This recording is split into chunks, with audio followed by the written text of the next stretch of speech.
நான் வந்து முகத்துக்கு எடுத்து வந்த ஆசிரியர் பார்த்தீங்கன்னா தேவனோக்கி கூட ஆண்டவர் கூப்பிடவர்களை ரசிக்கிறார். நியாயாதிபதிகள் 6ஆம் அதிகாரம் 1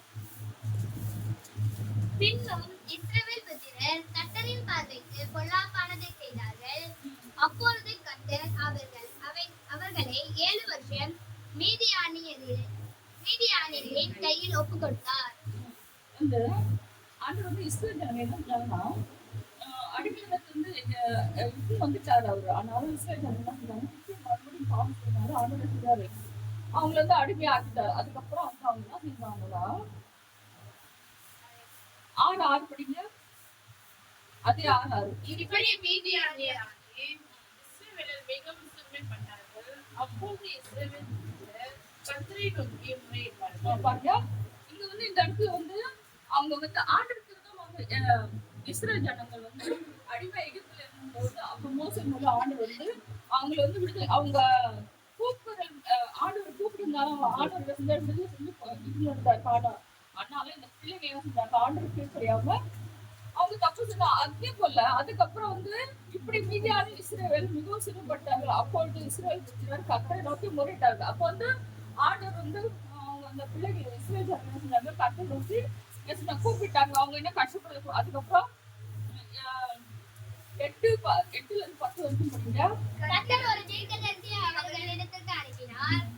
அவன் அவர்களை நோக்கி, இஸ்ரவேலின் தேவனாகிய கர்த்தர் உரைக்கிறது என்னவென்றால், நான் உங்களை எகிப்திலிருந்து வரவும் அடிமைத்தன வீட்டிலிருந்து புறப்படவும் செய்து எகிப்தியர் கையினின்றும் உங்களை ஒடுக்கின யாவருடைய கையினின்றும் உங்களை ரட்சித்து அவர்களை உங்களுக்கு முன்பாக துரத்தி அவர்கள் தேசத்தை உங்களுக்கு கொடுத்து, நான் உங்கள் தேவனாகிய கர்த்தர் என்றும் நீங்கள் குடியிருக்கும் அவர்கள் தேசத்தில் உள்ள எமோரியருடைய தேவர்களுக்கு பயப்படாதீர்கள் என்றும் உங்களுக்கு சொன்னேன்.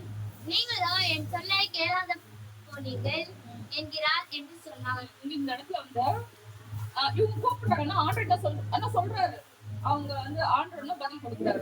அவங்க வந்து நீங்க பேச்சு கேட்கலையேன்னு அப்படின்னு செய்யற ஆண்டர் அவங்களை தண்டிக்கலாம்னா என்ன செய்யறாரு, அவங்க விடுதலை பண்றதுக்கு என்ன செய்யறாரு, யாரும் சேர்ப்பாருங்கிறாங்களா. 11 அதற்கு பின்பு கர்த்தருடைய தூதனானவர் வந்து அபியேசிரியனான யோவாசின் ஊராகிய ஒப்ராவில் இருக்கும் ஒரு கர்வாலி மரத்தின் கீழ் உட்கார்ந்தார்.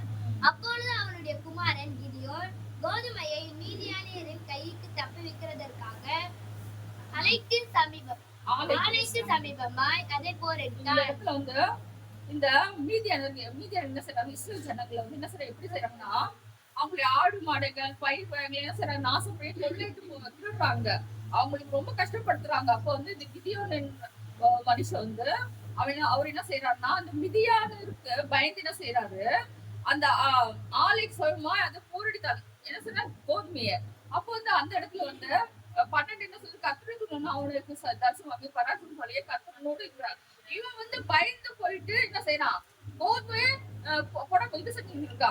ஆனாலும் ஆண்டவர் பாருங்க, ஒரு மனுஷனை வந்து தெரிந்து கொண்டா அவன் பயந்தா கூடியா இருந்தாலும் ஆண்டவர் சொல்றாரு, கர்த்தருடைய பராக்கிரமசாலி என்ன சொல்றாரு, பராக்கிரமசாலிய கர்த்தரோடு இருக்கிறார். அப்போ வந்து நம்மள வந்து நம்ம வந்து மனுஷன் யார் எது சொன்னாலும் ஆனா ஆண்டவர் பாருங்க நம்ம எப்படி இருக்கான், பராக்கிரமசாலியா இருக்கிறோம்.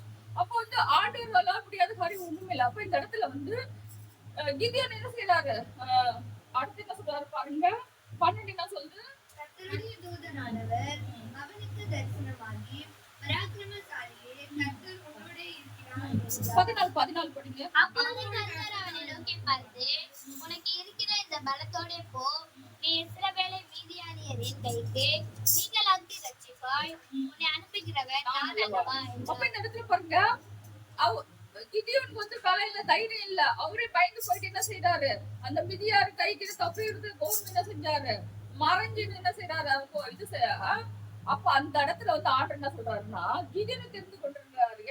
அப்ப அந்த இடத்துல அவன் சொல்றான், எனக்கு ஒண்ணு, நான் வந்து ரொம்ப அவ்வளவு பெரிய மனுஷன் இல்லையே, எனக்கு வந்து அவ்வளவு தைரியம் இல்லையே. ஆனாலும் ஆண்டவர் ஒருத்தர் தெரிந்து கொண்டா அந்த மனுஷன் எப்படி விட்ட தைரியம் சரியா இருப்பாரு. யாரு சொல்றாரு, ஆண்டவர் வந்து என்ன சொல்ற பலத்தை கொடுப்பாரு, தைரியத்தை கொடுப்பாரு. வந்து எனக்கு பலம் இல்லையே, நான் என்ன செய்ய முடியும். அப்போ வந்து அப்படிப்பட்ட வந்து காய் இருக்கும்போது நம்ம முழுமையாக ஆண்டவர் ஒப்புக்கணும். அப்ப வந்து செய்யறாரு, சரி ஓகே நான் வந்து செய்யறேன். அதுக்கப்புறம் பாருங்க 15-17 படிங்க. அதற்கு அவன், ஆண்டவரே, நான் இஸ்ரவேலை எதினாலே ரட்சிப்பேன்? இதோ மனாசேயில் என் குடும்பம் மிகவும் எளியது. என் தகப்பன் வீட்டில் நான் எல்லாரிலும் சிறியவன் என்றான். அதற்கு கர்த்தர், நான் உன்னோடே கூட இருப்பேன். ஒரே மனுஷனை முறியடிப்பது போல நீ மீதியானியரை முறியடிப்பாய் என்றார். இந்த படத்துல பாருங்க, அவர் என்ன சொல்றாரு, இந்த இடத்துல வந்து தகப்பன் வீட்டார் எப்படி இருக்காங்க இல்ல, நான் ரொம்ப எளியவன்னா ஏழ்மையானவங்க. அப்புறம் அடுத்து வந்து இந்த வீட்லயே நான் எப்படி சின்னவன்னு சொல்றாரு. ஆனாலும் அப்படிப்பட்ட சூழ்நிலை இருந்தாலும் ஆண்டவர் என்ன சொல்றாரு, நீ வந்து என்ன செய்வ, அந்த விதியாளர் என்ன செய்வா, நீ துரத்து அடிப்பா, நீ அவங்க மேல செயல் கொள்வ.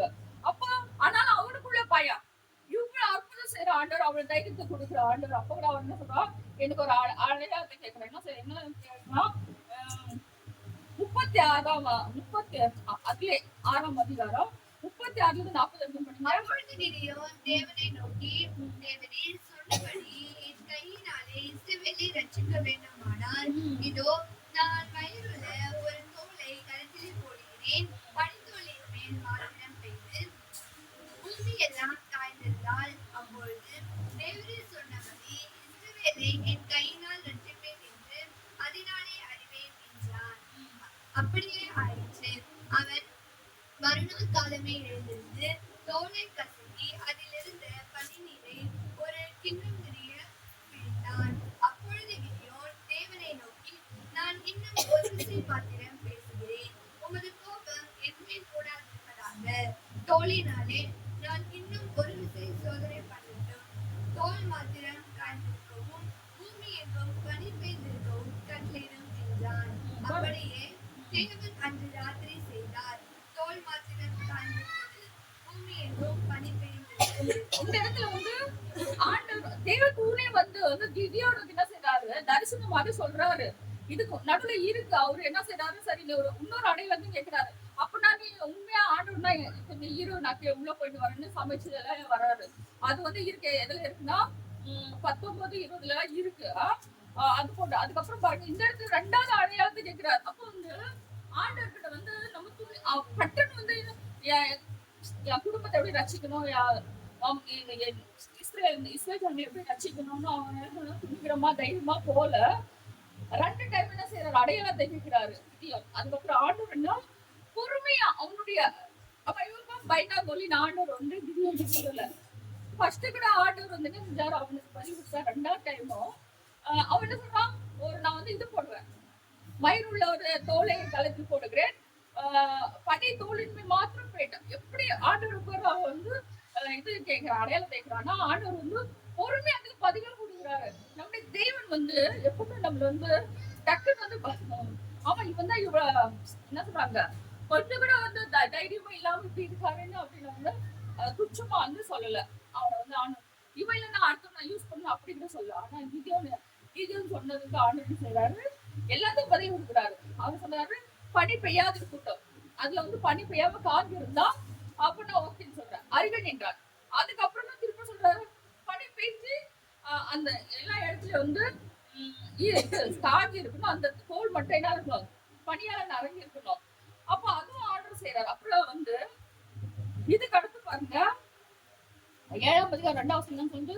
அப்பொழுது கர்த்தர் கிதியோனை நோக்கி, நான் மீதியானியரை உன்னோடு இருக்கிற ஜனத்தின் கையில் ஒப்புக் கொடுக்கிறதற்கு அவர்கள் மிகுதியாய் இருக்கிறார்கள். என் கை என்னை ரட்சித்தது என்று இஸ்ரவேல் எனக்கு விரோதமாக வீணை பேசுகிறதற்கு இடமாகும்.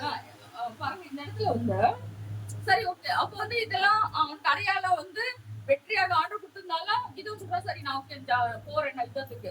ஆனாலும் ஆண்டவருக்கு தெரியும் முறுமுறுப்பு, ஜனங்கள் வந்து முறுமுறுக்குறாங்க. அப்பொழுது கர்த்தர் கிதியோனை நோக்கி, நான் மீதியானரை உன்னோடு இருக்க ஜனத்தின் கையில் ஒப்பு போடுறதுக்கு அவர் மிகுதியா இருக்கார்கள், என் கை என்னை நடத்துவதை எனக்கு விரோதமாக வீவி பேசுறதுக்கு. அப்போ வந்து 3 படிங்க. ஆகையால் பயமும் திகிலும் உள்ளவன் எவனோ அவன் திரும்பி கீலேயாத் மலைகளிலிருந்து விரைவாய் ஓடிப்போக கடவன் என்றார். நீ ஜனங்களின் செவிகள் கேட்க பிரசித்தப்படுத்து என்றார். அப்பொழுது ஜனத்தில் 20,000 பேர் திரும்பி போய்விட்டார்கள். 10,000 பேர் மீதி அப்போனா ஆண்டவர் பாருங்க எப்படி அவருக்கு தெரியும் நம்ம இஸ்ரேல் ஜனங்க எப்படி இருக்குங்க முறுமுறுக்குதுங்க.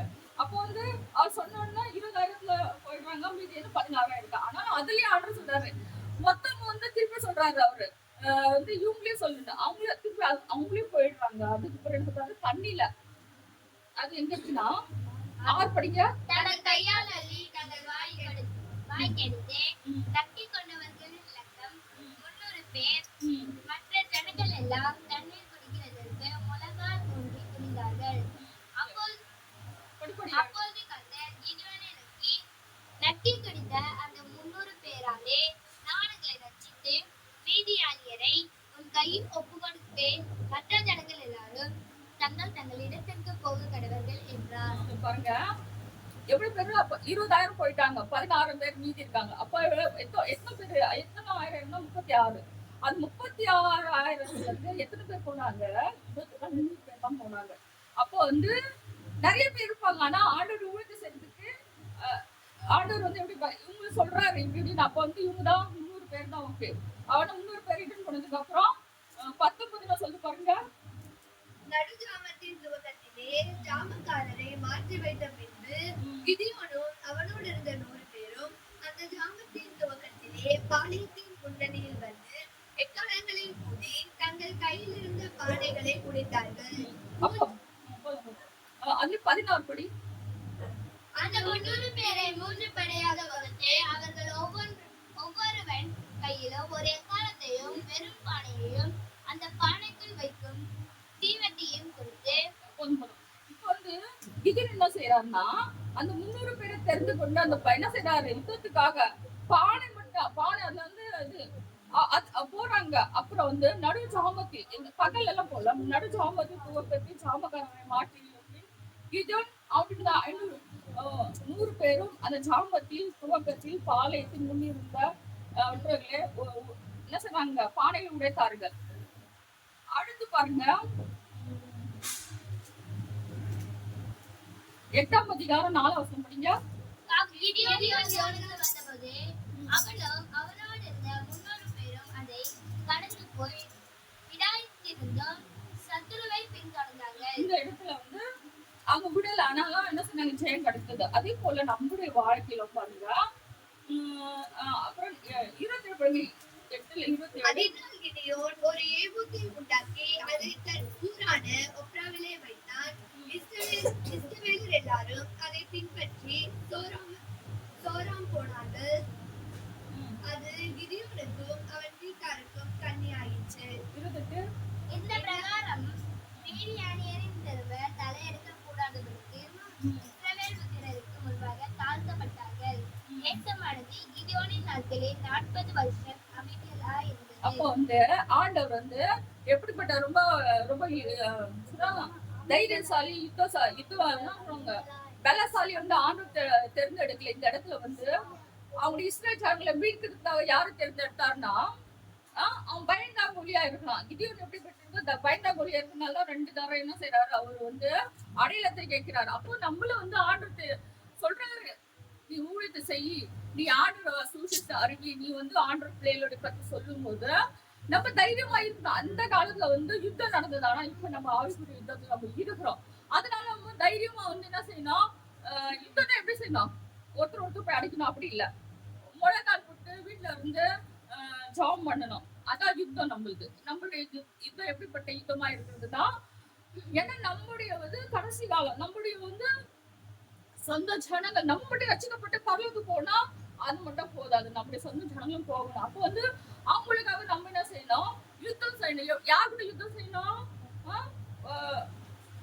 அப்போ வந்து நம்ம என்ன செய்யணும், ஜபத்தினால நம்ம என்ன செய்யணும், நம்முடைய ஆத்மா நம்முடைய கூட இஸ்ரேல் ஜனங்களை வந்து மீட்பதற்காக கிதியோன் ஆண்டவர் வந்து தெரிந்து கொண்டார். அவரு வந்து சொல்றாரு, அடையாளத்தை கேட்கிறாரு. அப்ப வந்து ஆண்டவர் என்ன பொறுப்பா தான் செய்யறாரு. அப்போ வந்து ஆண்டவர் சரி இவன் தான் மைனாமொழியா இருக்காரு அப்படின்னு சொல்லாம இதனுடைய வார்த்தைக்கு ஆண்டவர் சொன்னாரு, சொன்னபடி செஞ்சாரு. அதே மாதிரிதான் நம்ம வந்து ஆண்டவருக்காக நம்ம அர்ப்பணிக்கும் போது, அப்ப நம்ம வந்து யுத்தம், நம்முடைய யுத்தம் என்னன்னா இப்போதைக்கு ஆவிக்குரிய யுத்தம். நம்ம மட்டும் எனக்கு, என் குடும்பத்துக்கு, எனக்குன்னு அப்படி இல்லாம நம்ம சொந்த ஜனங்கள் இன்னும் நிறைய பேர் இயேசு அறியாமல் இருக்கிறாங்க. அப்ப நம்மளுக்கு தெரியும் இயேசுக்கார் நானே வழி சத்தியம் ஜீவனுமா இருக்கிறேன், என்ன எல்லாம பரலோகத்துக்கு போறதுக்கு வழியில. அப்போ நம்மளுக்கு தெரியுது. அப்போ வந்து நம்ம கூட நம்ம வந்து சகோதரர்கள் வந்து பரலோகம் வரணும்னு நம்மள என்ன சொல்ல முயற்சி பண்ணோம். அப்போ வந்து நம்முடைய யுத்தம் எப்படிப்பட்டதா இருக்கணும்னா, ஆவிக்குரிய இப்ப இந்த காலத்துல எப்படி இருக்கணும், ஆவிக்குரிய யுத்தமா இருக்கணும். உட்கார்ந்து நம்ம என்ன செய்யணும், டெய்லி வந்து என்ன செய்யணும், ஆண்டவர் ஏசப்பா என் குடும்பம் சொந்த ஜனங்களை ரட்சிக்கிறாக ராஜா. நம்ம வந்து நம்ம ஜெபம் பண்ணாலே ஆண்டு நம்மளை கணக்கு கேட்க மாட்டாரு. நம்ம ஜெபம் பண்ணாமலே இருந்தாலும் நம்மளுக்கு ஆண்டு நிச்சயமா கணக்கு கேட்பாரு. தேவன் தாவல் ஆசிரியர்